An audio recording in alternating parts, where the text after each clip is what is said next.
Hey guys. Oh wow, I'm back. I'm gonna try to wing another one here. I've got a lot to try to cover. But how do you explain that? That's crazy. Blue interplanetary magnetic field lines, all chevroned out, stack of them getting extended. We've seen stacks. I showed you a stack the other day, but it was more compact. This one's stretched out. Where's it coming from? This is yesterday's MLSO run.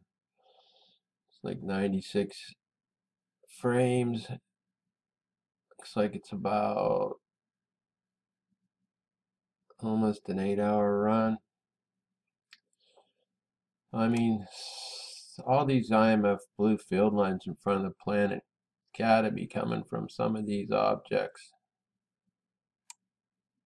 And if you look at my hypothesis number one below my video, pretty much explains exactly what's going on, at least relative to one big planet. Which one of these that one may or may not be, I'm not sure. As you can see, this is like a 7 to 8 hour run. Big objects are on the move. This is a telescope in Mauna Loa, Hawaii Observatory pointed at the sun, getting these images.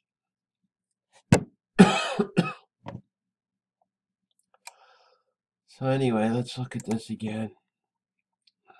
So I mean, got all these field lines wrapping around the planet here too, these blue IMF field lines. So I'm thinking maybe good chance that some of these objects are maybe maybe the big one that passed ACE. Well, no, because they were still getting those large gaps on ACE of data gaps. So that's got to be that big one that passed on October 16th. That's in my hypothesis.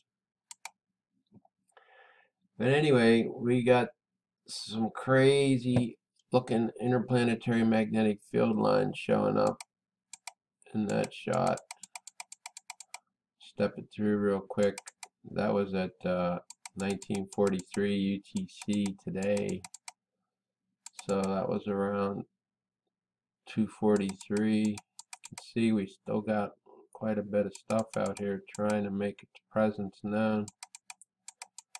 There's another one.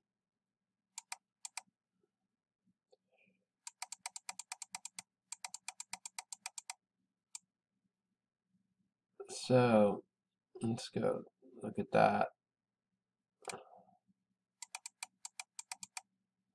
See that? Another one trying to reach in, coming from a different direction. Or no, same direction. I guess the chevrons are pointed that way. Just got broken, probably by Earth's magnetic field. So we got something big that's close by, throwing out some pretty heavy magnetic field lines heading our way. There's a bunch there. Probably from, well, more than one of those big planets out there in front on MLSO. So let's step this through. Watch these field lines. I was looking at this before I made the video and trying to figure out what the heck. These don't appear to be coming from Nemesis. I could be wrong though. Just watch all these blue ones. And you see these ones in there creeping in? I mean, that's probably Nemesis coming up around, trying to make its way around, maybe, I don't know. But there's way, look at that. Those are blue interplanetary magnetic field lines. They're inside the 20 Earth radii, down around 12. Each Earth radii is 4,000 miles roughly, 3,959 miles. So keep watching these blue ones. Try to go quicker.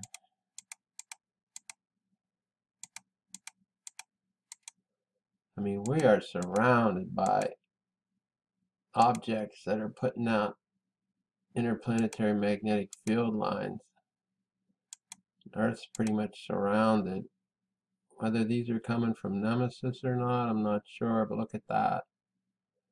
Creeping in well beyond the 20 Earth radii, inside your 20 Earth radii. Strong chevron pincher type. I would suggest that's probably Nemesis there. I pulled up some shots of the sun's magnetic field just to give you an idea what a star's magnetic field's like. So maybe some of these, the ones that are chevron coming in like pinchers, are the ones from Nemesis. They're coming from the Helmert streamer belt. You should click the box down here on the lower right, get full screen view. And there's the coronal hole stream. Remember, we've been having those Nemesis high solar winds every day like clockwork. Well, maybe there's two coronal holes on it, because I don't think it's small enough to make one rotation in one day. So maybe there were two of them, but every 24 hours, one of them would hook up with the Earth, and we'd get those strong high solar wind speeds from Nemesis being measured in the magnetosphere.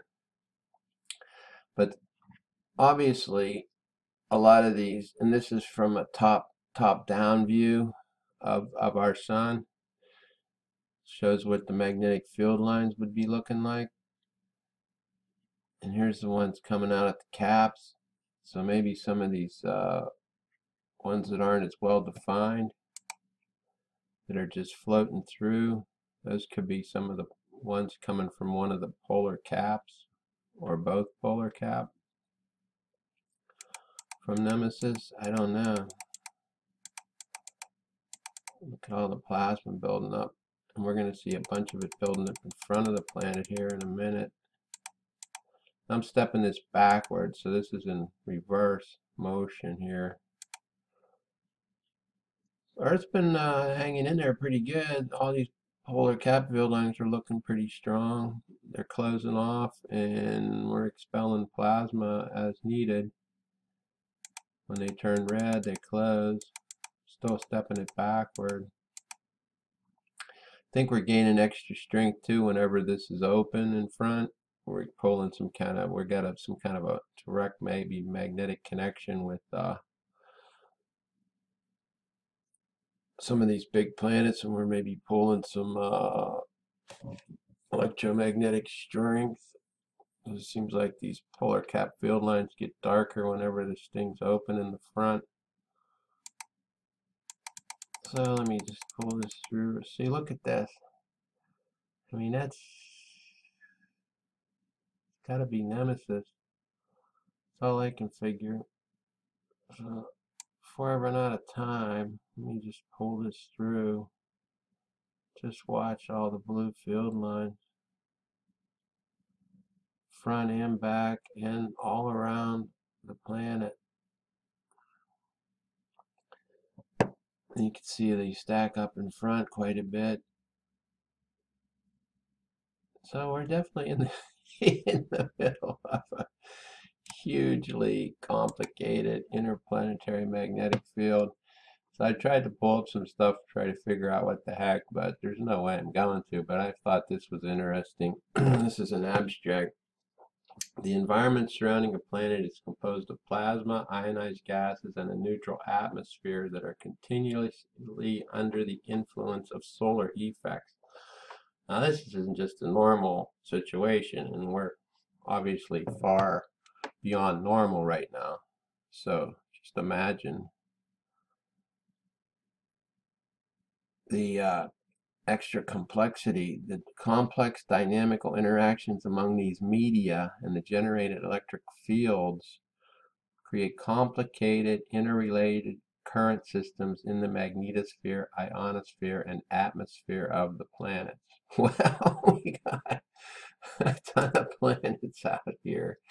Along with our planet, we got two suns. One's the brown dwarf binary twin to our sun, Nemesis. which is behind the Earth. We got our sun out in front of the Earth. We got a bunch of these planets in here exerting magnetic fields and jumbling up the space weather. Here's where the ACE and Discover satellites sit out here at the L1 Lagrange point, and we got Nemesis back here somewhere. And who knows, maybe some of these planets have actually gone alongside the Earth now. Maybe that's where that chevron magnetic field's coming in. It's just getting pinched. One of the planets is maybe getting close to passing Earth, or it's in between a bigger planet here and Earth's here, and maybe that's pinching off that magnetic field. I don't know. Let's show it to you one more time. It's at 1943. There it is. And these two are synced. The solar wind speed's been fairly low, really hanging around in the mid 350s. Thought it'd jump up to 6 maybe once or twice. The IMF blue triangle, which indicates the interplanetary magnetic field connection between the Earth and the Sun. At 180 or below, it's an Earth-Sun side connection. When it gets above 180, it indicates the connection stronger with the solar body behind the planet. You can see it went above 180 there for a short period, then it went back down again. Then we had a short period where it went way up, 393, in the high 350s, 370s, 328. It started to come back down again, so now it's more of a Earth-Sun connect, a stronger connect, more volt pressure, I'm assuming. The plasma density from the Sun is supposed to be higher than this, according to MLSO, and it's been dropping. Seems like it goes up anytime we make more of a backside connect, because that forces the solar wind pressure back toward the Sun coming from Nemesis, and it piles up the plasma up here. It measured at ACE. Then when the connection comes back down, especially when the solar, well, when it comes back down more toward a Sun-Earth connection, you can see the plasma numbers are dropping way down. According to Enlil, the plasma should be going up. This is the 29th, right about where we are. Should be above 5, and you can see it's well below 5. Right now it's at 1.82 or 1.94. And here's the solar ham space weather tutorial. The link's in my description box. And this will give you an explanation of what we've just been looking at on the ACE and Discover graphs. And then here's the one about the phi angle. If it's 0, it means it's pointing from the Earth to the Sun. If it's 180, it's from the sun to the Earth. So here's the description box I put below all my videos. There's the space weather tutorial. It's Lagrange point, which you can access from within that space weather tutorial. I know some of these links are corrupted. YouTube corrupts a lot of them whenever I refresh them, they just corrupt them again. So, but there should be enough of a description alongside the link that you can find it if you really want to check it out.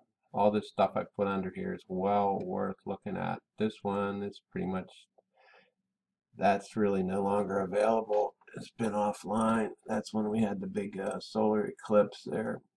But anyway, I gotta maybe take that one out. And below the video, there's my 2 hypotheses. And just click view reply. You'll get hypothesis 1 and hypothesis 2. So there's that coronal hole stream. Here's the sun pics again, what the magnetic field might be looking like, and why we're getting all these IMF field lines coming in around from Nemesis, and how squirrely some of them look, which explains a lot of what we're seeing, I think. Oh well, running out of time. God bless, peace, and I'm out.